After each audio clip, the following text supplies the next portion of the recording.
What can Frankenstein tell us about friendship? We're going to look for truth in strange places today. We're going to see that being a friend is more than just having a good time. Today, we're going to see what a monster can tell us about being human.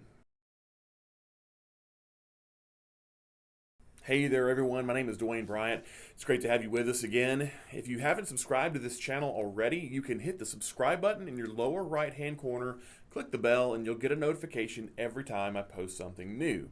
Now, today we are talking about friendship, and we're going to go to a theme verse for our video today, and that's John 15:15. No longer do I call you servants, for the servant does not know what his master is doing.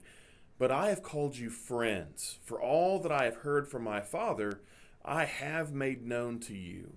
Mary Shelley published her groundbreaking novel entitled Frankenstein, or The Modern Prometheus, a little over 200 years ago in 1818.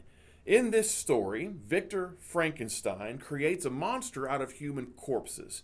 It's cold, callous, and lacks a developed conscience. It murders people and terrorizes its creator. The novel was well received when it was published, and it would go on to spawn a variety of other works. This includes some of the most memorable black and white monster movies of the 20th century. The Frankenstein many of us know is its classic depiction by Boris Karloff in the 1930s. The film was met with positive reviews, which set the stage for its sequel, The Bride of Frankenstein, in 1935. The second movie is widely considered to be one of the greatest sequels in cinematic history. The movie begins where its predecessor ends, with Frankenstein's monster on the run from people who are trying to destroy him.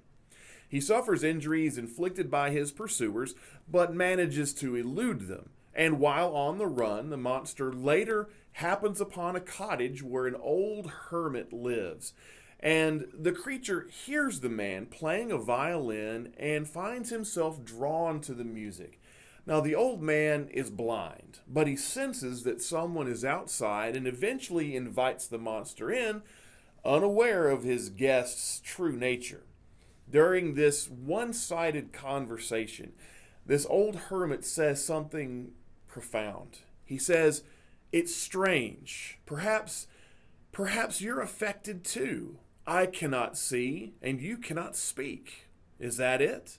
After giving the creature something to eat and a place to lie down for the night, he gets down on his knees and offers a prayer of thanksgiving. He says, "Ah, Father, I thank thee that in thy great mercy thou hast taken pity on my great loneliness, and now out of the silence of the night hast brought two of thy lonely children together, and sent me a friend, to be a light to mine eyes and a comfort in time of trouble. Amen." The man then begins to sob pitifully, and even the monster sheds a single tear and pats the old hermit on the back. Well, the old man teaches the monster a few words, the most important of which is friend. Later, some men arrive at the cottage in their search for the creature. A fight ensues, and during the struggle, the man's home catches fire.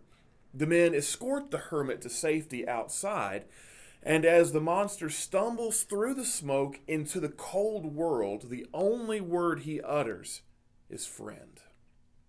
The only time Frankenstein's monster develops any humanity is in the hermit's shack. For a brief time, friendship made a monster less monstrous. Now, biblically speaking, friendship also has the power to make human beings more like God. After he's first created, Adam lived in Eden as the only person on earth. The first thing that God identifies as being not good, the first malediction, is that man was alone. That's in Genesis 2 and verse 18. You see, God creates Eve not because Adam was incomplete, but because Adam was like God. You see, from eternity past, the Father, Son, and Spirit have existed in a mutual relationship of love and friendship. And God designed us to enjoy similar relationships. We were never meant to be alone. We become better versions of ourselves when we find our place in community. You see, friendship makes our joys deeper, our pains more tolerable, and our challenges more conquerable. It's more than a luxury, it's a necessity. We find not only fulfillment in our relationships with others, we also find opportunities to be more like Christ. Family and friends give us a taste of the fellowship that we're going to enjoy in heaven, not only with the rest of the redeemed, but with our Creator. Everyone, hope you're staying safe and doing well. Thank you for spending a little bit of your day with me. We'll see you next time.